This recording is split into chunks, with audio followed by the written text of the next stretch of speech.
ഭാരതം. ഭാരതമല്ല, ഭാരതം. ബിരിയാണിയുടെ ഭ. പായുടെ അടിയിൽ നാ കിടന്നാൽ എന്തു പറയും? ഓടാൻ പറയും സർ. ഓടാൻ പറയും? ആരോട്? നായോട്. ഇല്ലെങ്കിൽ നാ മൂത്രമൊഴിച്ച് പാ വൃത്തിയിടാക്കില്ലേ സർ? ഇവിടെ വേണം, ഇവിടെ വേണം. അധിക പ്രസംഗം തോന്നിയാസം പറയുന്നു. കൈ നോട്ടു. തോന്നിവാസം കാണിച്ചാൽ ഇങ്ങനെ ഇരിക്കും. ഇത് തുടക്കമാണ്. മാഷെ എത്ര വേണേലും അടിച്ചോ മാഷെ, ഇന്ന് ഒരു ദിവസമല്ലേ ഉള്ളൂ. അതെന്തായാലും നാളെ ഞാൻ ചത്തു പോകും. നീ എന്താണ് ചക്കയെ കരയുന്നത്? സത്യം പറയാ, ഞങ്ങള് പറഞ്ഞു മാഷ ആരോടും പറയരുത്. കാര്യം എന്താ പറയണ? മാഷ ക്രിസ്ത്യാനിയാണോ?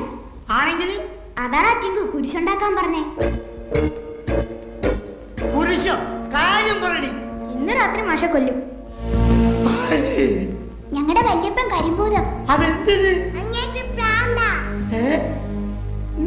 നേരത്തെ പറഞ്ഞില്ലേ ഡിസൂസ സാറിന് വിഷം കൊടുത്തുന്ന്? അത് ഞങ്ങളല്ല, കൊല്ലാൻ വേണ്ടി കരിമ്പൂതം ചെയ്തതാ. രാത്രിയായാലും ഹാളിൽ കണ്ടില്ലേ? ആ വാളും എടുത്തോണ്ട് വരും. ഒറ്റ വെട്ട. ആ രാവിലെ ഒന്നും ഓർമ്മയില്ല. പിന്നെ ആരും അറിയാതെ കുളിച്ചിടും. രാത്രി ദേഹത്ത് അപ്സരി സായിപ്പ് കേറുന്നതാ. പന്ന കഴിവറിന്റെ മക്കളെ, നിങ്ങളൊക്കെ പൂച്ച വേലയുണ്ടല്ലോ, അത് എന്റെ അടുത്ത് വേണ്ട കേട്ടോ. ഞങ്ങൾ പറയാനുള്ളത് പറഞ്ഞു. മാഷ് സൂക്ഷിച്ചാൽ മാഷിന് കൊള്ളാം. ആ ഞാൻ സൂക്ഷിച്ചോളൂ കേട്ടോ. പറ പായുടെ അടിയിൽ നാ കിടന്നാൽ എന്താ ഉച്ചരിക്ക? പായുടെ മുകളിലല്ലേ സാർ നാ കിടക്ക?